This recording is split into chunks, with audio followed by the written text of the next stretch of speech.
Hello children, today we are going to be reading from Jataka Tales. We're going to be reading a story called The Judas Tree.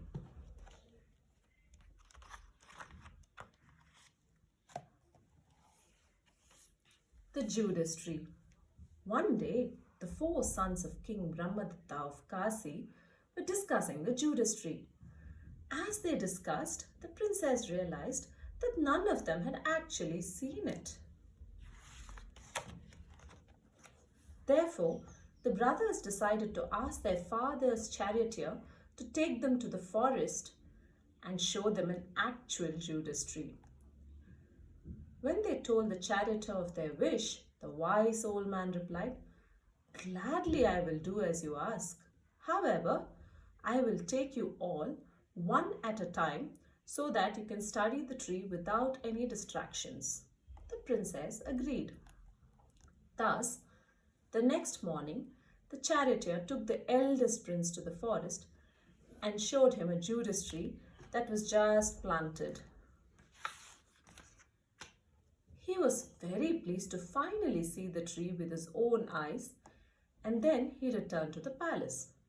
Shortly after, the charioteer took the second prince to the forest and presented a Judas tree that was slightly bigger than the one he had shown to the eldest prince. Similarly, he showed the third prince a Judas tree with several green leaves, and the fourth prince saw a Judas tree covered with flowers. That evening, one of the princesses asked his brothers, "So, what did you think of the great Judas tree?"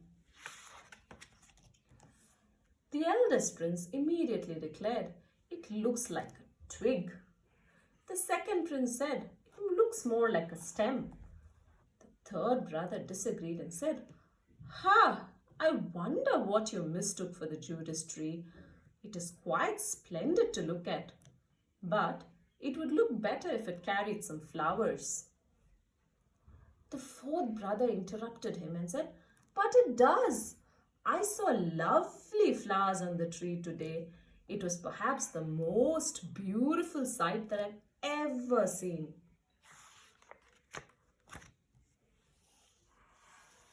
Unable to come to any agreement amongst themselves, the princess went to their father for a solution.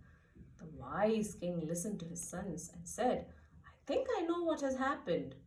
All of you have seen the Judas tree, but each of you have seen the Judas tree at different stages of their lives. You see, my sons, little knowledge is more dangerous than no knowledge." So what did we learn from this story? Each situation can have different ways of looking at it. We should know fully about the situation before we start arguing with people. Thank you for listening to Ekdali story reading time. Bye bye.